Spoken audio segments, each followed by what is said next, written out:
Hammaga assalomu alaykum. Hamkasblar, yaxshimisizlar? O'tgan safar kanalimizda video jo'natgandik. Nemisdan kelgan hisobotlarda Revitda oson navigatsiya qilish programmasi edi. Unda biz XML faylni kirib olardik va yuklaganimizdan keyin o'zi navigatsiya bo'lardi keraklicha. Endi biz shu programmamizni umuman BIM koordinator ishtirokchisiz ishlaydigan qildik. Ya'ni butun loyihani koliziyalari yo'q bo'lgungacha BIM koordinatorda ishtirok etganda boshida kerakli papkani ko'rsatadi, ya'ni proyektlar papkasini ko'rsatib qo'yadi programmaga va programma shu masalan project papkasini ko'rsatadi. Shu joyda nechta proyekt hosil bo'lsa, o'zi shu loyihalarni o'zi skaner qiladi. Ular ichini ochib beradi programma har birini va ularni Shared'ga ko'chiradi. Hozir mana masalan Shared'da bizda fayllar yo'q.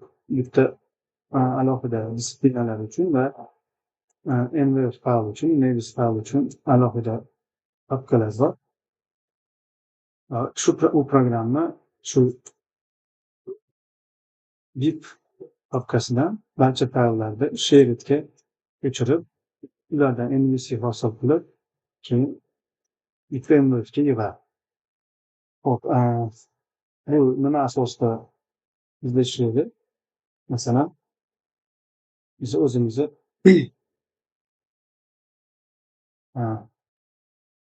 standartimiz bor. Ya'ni standart bo'lmasa, bu ishlarni amalga oshirish qiyin. Va standartni ishga tushirish uchun odamlarni qandaydir rag'batlantirish kerak. Ya'ni shu standart asosida ishlash uchun nimadir berish kerak. Qandaydir qand shirinlik berish kerak va ular keyin ishlaydi. Masalan, o'zimizni majburlasangiz ham qiyin. Ya'ni bu standart asosida ishlamasa, bu programmamiz ham ishlaydi. Shuning uchun bor ekan.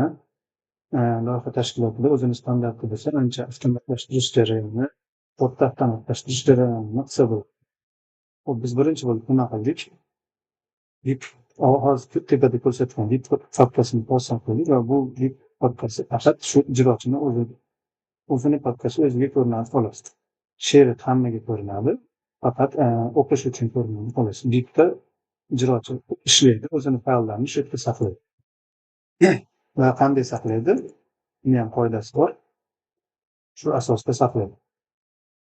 BIPga shu asosda saqlaydi, ya'ni shifr, proyekt shifri, qaysi korpus yoki obyekt va o'zini disiplinasiga ko'rsatilsa bo'ldi. Qolgan narsalar ishi bo'lmaydi. Programma shu BIPda ishlangan papkalarni Shared postfix bilan ko'chirib ekan. Hozir biz buni ishlatib ko'rdik, unga ham ma'lum bir vaqt ketadi. Ko'rsatib o'tgandek, hozir mana masalan bitta hech qanday kolliziya yo'q, chunki serverda yo'q. Ishlatishdan oldin ko'rsatdim. Bitta ham faqat proyekt nomi bor xolos. Hech qanday kolliziya hali yo'q. Programma hozir barcha ish bajarilgandan keyin o'zi shu yerga serverga jo'natib boradi. Mana shu programmamiz o'zi kechqurun ma'lum bir vaqtga qo'yilgan, o'zi o'sha kechqurun ishga tushadi va barcha papkalarni ichini qarab, birma-bir hammasini topgan RVT fayllarni Shared'ga ko'chirib chiqadi. Birinchi qilayotgan ish. Keyin ko'chirilgan fayllarni ro'yxatini Navisworks batch utility bor. Shu orqali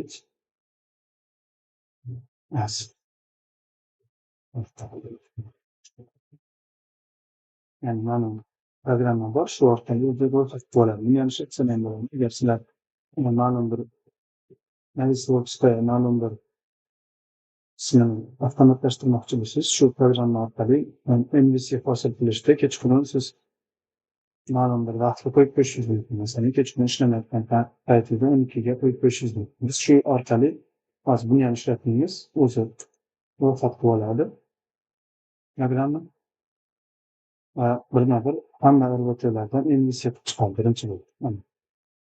Yozyapti. Fayl qilib oldi ro'yxatini va birma-bir hammasini RVTlarni NVC qilib chiqadi. Mana status ketyapti. Shu status tugaguncha man hozir programmani qanday ishlashini batafsil qancha vaqt ekonom qilishini ko'rsatib o'taman. Mana birinchi bo'lib bittadan sheritga ko'chirish mani o'zimdan vaqt oladi. 15 fayl hajmiga bog'liq ma'lum bir vaqt oladi. Keyin MVC o'tiradi, ishga tushirib qo'yib 1-2 soat vaqtni ketadi menga. Keyin bu MVCga undachiga bordim. Matrisalar testlarni, kolliziyalarni matritsasini yig'ardim va nevisda matritsani shu testda ishlatardim. Ishlatgandan keyin o'sha teshilmagandan keyin har bir odamga hisobot jo'natish uchun kerak bo'ladi. Hisobotlarni qisqachasi bo'lib, har bir odamga hisobotlarni bittalab har bir alohida disiplinani jo'natib chiqishimga to'g'ri keladi. Endi hozir bu ishlarni hech qachonisi bajarmayman. O'sha avtomatik programma sheritga ko'chiradi, NVCga o'giradi, NVF yig'adi. Shu matritsa orqali testlarni ro'yxatini qilib oladi. Test tekshirib turib, o'zi отчет bazaga jo'natadi va bazada shu отчет kimga tegishliligini aniqlab turib, masalan, juda past vektor bor, o'shanga task, ya'ni zadacha jo'natib boradi. Zadacha shunaqa shakldagi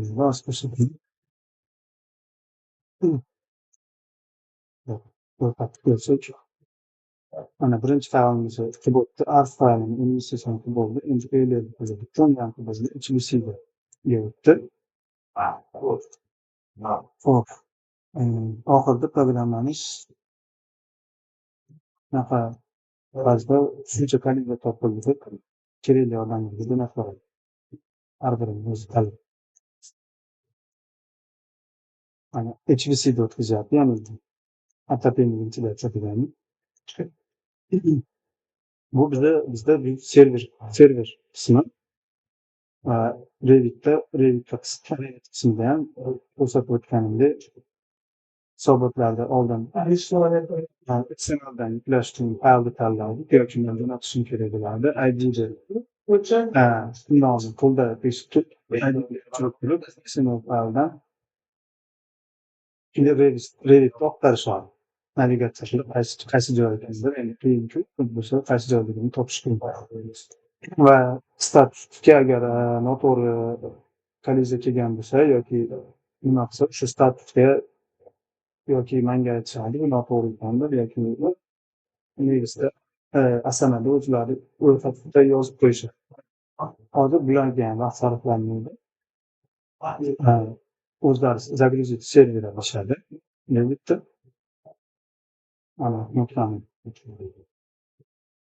o'zi nimani ishlatgandan keyin загрузить serverga degan yo'lda o'zi kerakli kolliziyalarni chiqarib beradi. Hozir ko'rsatib bitta tugadi degan ro'yxat chiqadi. Hali ham NVCga o'tkazyapti. Bu jarayon kechqurun bo'ladi. Mana shu nima qilinadi. Hozir NVF beryapti. O'zi NVCga o'tkazib bo'ldi. NVFga yig'ib turib hozir testlarni o'zi o'qib beradi. Ya'ni hozir ya'ni hozir mana jarayon ketish. Buni qo'lda qilardim. Yana jarayon. Hop, Revit'da ko'rsatib o'tgandek hisobot serverdan yuklanadi. Kerakli joylari o'zi ko'rsatib turadi, ro'yxat chiqadi va texnika bilan shu kerakli joyda kolliziyani aynan o'sha joyni ko'rsatib beradi. Va statuslar ham o'sha xohlasa Revitdan o'zgartirish mumkin. Masalan, noto'g'ri ketib kolliziyani deb o'zi tanlab qo'yadi. Va bu holat ham serverga ketadi. Va nevisda ham agar haqiqatda kolliziya bo'lsa, nevisda o'zgartirgandan keyin o'z nevisda yechildi deb bu ham serverga ketadi. Xullas, koordinat ishtirok etganda loyihachilar o'z nimasi bilan o'zini ishi bilan o'zi kelishib kolliziyalarni bartaraf etishadi. Va kolliziyalarni bitta bartaraf etishda yana bir prioritet bor, ya'ni bitta birinchi arxitektura qiladi. Ana arxitektor birinchi turgani uchun unga oxiri keladi. Bizda hozir linklarni ishtirok etmaydi. Shuning uchun arxitektor birinchi turadi, unga kolliziyalarni san o'zgartirasanmi keyingi. Masalan, pojarniy signalizatsiya bilan arxitektor o'rtasida kolliziya topilsa, birinchi bo'lib pojarniy signalizatsiya etiladi. Arxitektor faqat kursda bo'ladi xolos. Ya'ni kollaborator bo'lib ko'rinadi. Elektrik bilan fire and fighting bo'lsa, bunda ham bunga keladi. Elektrik kursda bo'ladi xolos, bu o'zgartirilmaydi. Xullas shunaqa prioritet bo'yicha aytadi. Hop, hozir start qilsak, mana ish tugadi. Endi serverimizni admin chiqsak, bu mana ijrochilari bilan, rasmlari bilan. Bu yerda endi rasmni nevisdan olganlikni bitta tushunyapsiz. Bu rasmlar nima shuncha tushunyapsiz beradi. Biz nevisdan programma avtomatik olgani uchun nevis holatida bizni nevis qanday ko'rsatsa shunaqa berolmaydi. Distsiplinalarni beradi. Qanday element bilan qanday element to'qnashganini beradi. Endi biz mana bu biz yuklab olishimiz mumkin.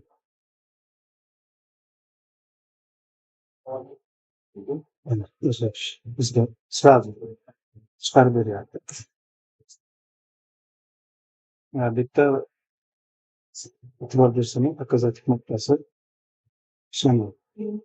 Sababi ikkinchi to'qnashgan obyektda ID'sini topolmaydi. Chunki o'chib, masalan, bizda arxitektura faylida yuklanmagani uchun показатель nuqtasi o'chib turibdi.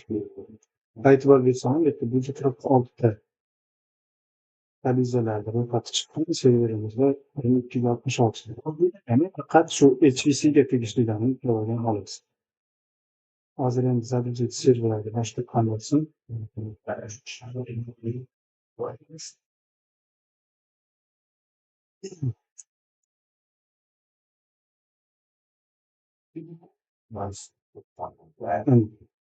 o'zi kerakli kolliziyalarni bizga chiqarib beradi.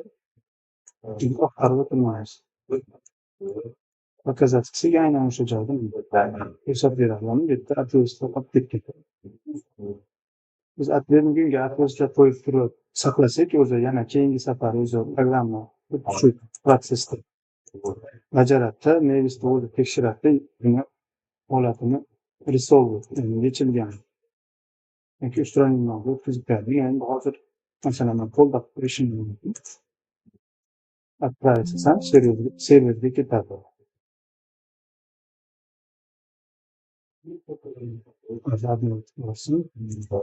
Serverni ishlanmaganida mana o'sha ikkita chiqib turibdi. Kim o'zgartirganini ham nomi chiqib turibdi. Bu kerakli bo'ladi. Masalan, boshqa odam o'zgartirib kelgan bo'lsa, unga ham xabar beradi.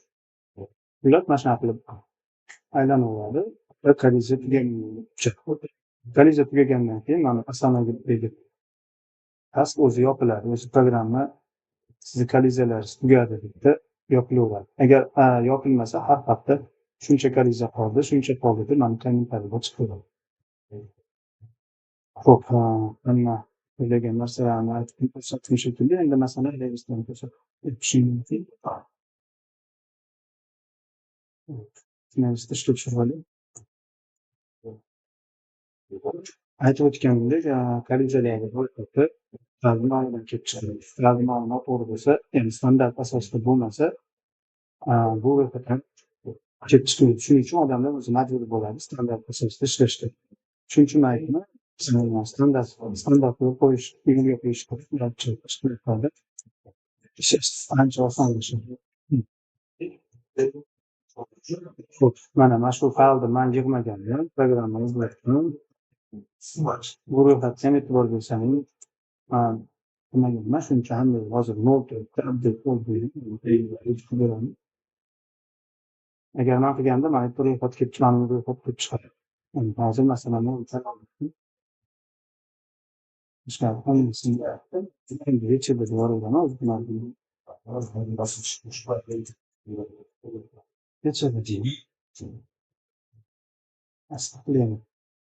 o'zi bu jarayonni men bajarmayman. O'zi yechilgandan keyin yechiladi. Markazda serverga ketganini ko'rsatish uchun hozir bu jarayon tezroq bo'ladi, sababi bunda ingliz fayllar bor. Serverga shu jo'natadi. Mana bu o'sha hozir ketgan fayllar o'zi man server chiqadi. Pasini tanladim. Shu ro'yxatda bunisi chiqadi. Approved tanlasam server chiqadi. Просмотрено устранено tanlasam устранено chiqadi. Inglizcha versiya bo'lgani uchun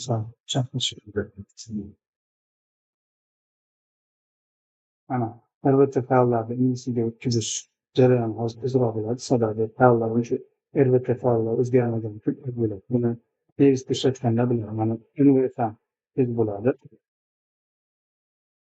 Bu birinchi holatda sal sekinroq bo'ladi. Keyingilarida o'zi Revit fayli o'zgargan sari tezroq bo'ladi. Unda qanchalik o'zgarganiga bog'liq. Agar ko'p izlanadigan bo'lsa, investitsiya sekin bo'ladi va NVFga tekshirish ham tavsiyalanadi. Testda ham sal sekinroq ketadi.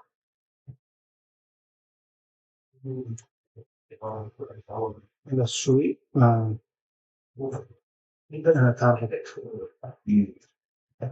ko'ramiz va standart asosida ishlashni odamlar to'g'ri standart asosida ishlatish keyin qanaqa bersangiz o'zlari majbur bo'ladi ishlashga.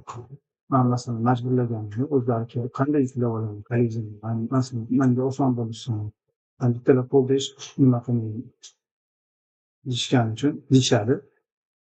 Shu faylni shu standart asosida nomlashim bo'ldi. Chiqarib o'zlari qanday asosda ishlashga majbur bo'ladi.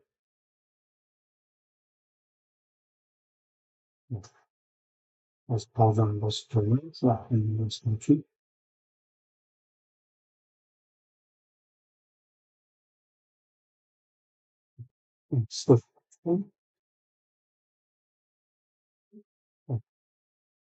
mana tugadi. Endi serverimiz qo'shdik. Mana prenumeratsiya faoliyati ko'paydi. Bitta o'zgartirgan odamga ro'yxatga chiqmadi, chunki revizyon o'zgartirilmagan.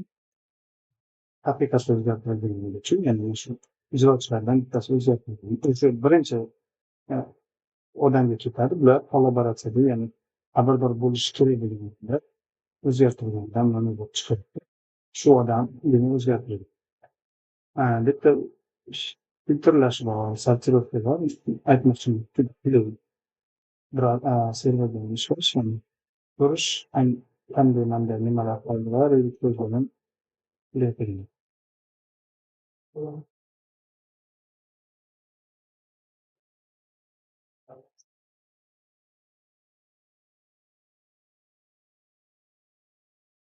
Boshqa tekshirib oladi, jo'natilmagan nimalar bormi, yo'q bo'lsa holat yuklab oladi. Kredit holatda bitta filtrlari bor, ya'ni obyektlar bo'yicha filtrlar yoki holat bo'yicha filtrlar ishlash mumkin. Bas shuni ko'rsatmoqchi edim. Fikrlar bo'lsa bemalol kommentariyda qoldiringlar. Yanada maslahatlashib, programmamizni yanada takomillashtiramiz. Sog' bo'ling.